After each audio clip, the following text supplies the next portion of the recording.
Hello, and welcome to Searching the American Antiquarian Society catalog, Finding Digital Surrogates. One of the things the AAS catalog can do is help you find a digital surrogate or a digital copy of materials you're looking for.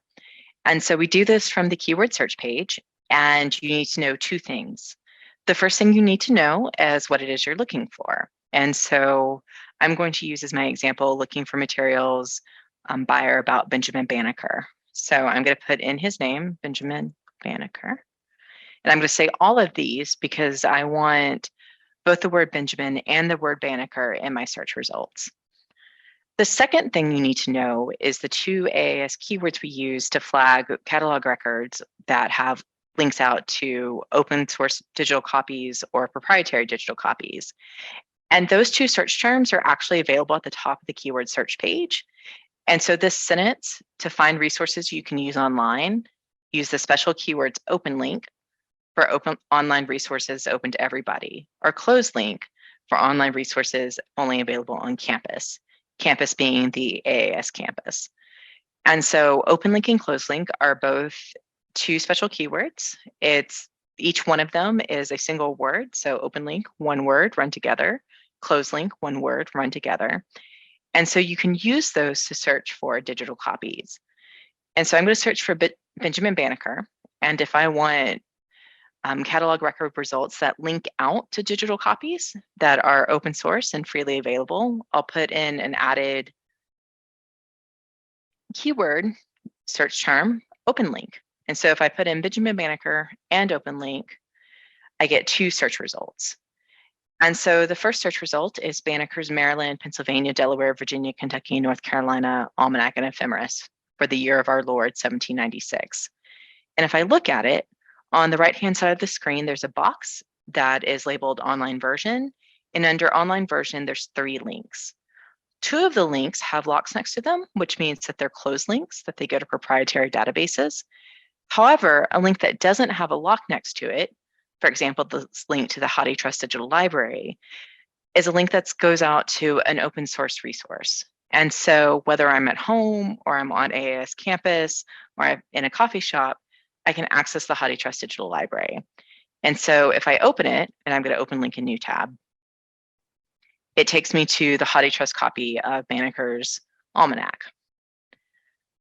The next record is a manuscript copy of Banneker's Almanac dated 1791, and it's the same thing. Under online version, the link doesn't have a lock, which means it's open source. And so this one is actually going to AAS's digital archive. And so if I open a new tab, it takes me out to GG, AAS Digital Image Archive, with images from the pages of the Almanac. And so that's how to find materials that have open links, links that go out to open source resources. You can also look for materials that have closed links. These are typically links to proprietary databases that are available on AAS's campus. You might want to do this, for example, if you have a residency at AAS, and so you want to take advantage of the resources available here, or if you are one of the digital fellows here. And so it's a way to narrow your search down to looking for things that you may only have access to while here. And so if you put in closed link, again, all one word, keyword anywhere, it takes you to any record where a closed link is available. And any of the search results here have at least one link out to a proprietary database. And so if I look at them, for example, Keating's Washington Almanac for the year of our Lord, 1804, the online version it links out to is the Shaw Shoemaker Digital Edition.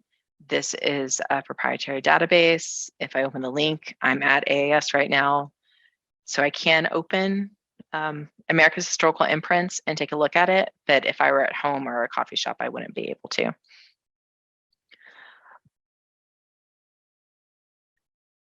So that's the most basic way to use the open link and closed link. You can also get a little bit fancier with them. So for example, if I just want any link to a digital surrogate, and I'm not fussed whether it's an open link or a closed link, I can say Benjamin Banneker and open link, closed link, and I can say any of these. And so it's searching for the word Benjamin and Banneker, all of these, And then it's searching for the presence of either closed link or open link. And so I get 30 search results. And so we've got 30 records total that link out to some form of digital surrogate.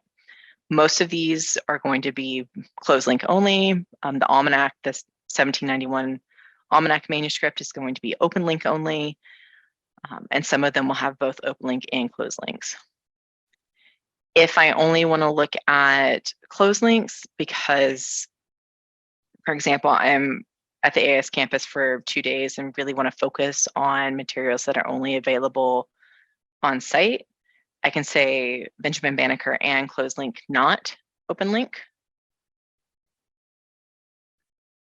which excludes any record that has an open link in it. In this instance, that's going to be the Almanac and Ephemeris for 1796. And if I only want to look at things that have open links, not closed links, I can switch it. So I can say and open link, not closed link, which gets me the Almanac manuscript for 1791. And if for whatever reason I want to look at things that have no links to digital surrogates, I can say Benjamin Banneker, all of these, not closed link, open link, any of these, which is telling it, I do want Benjamin and Banneker in my catalog record. I don't want closed link or open link in my catalog record. And I get 8 search results from 1794 through 2011. And so that's how you find materials that have links out to open source or proprietary databases and digital surrogates so that you can try to find digital copies. Thanks for listening.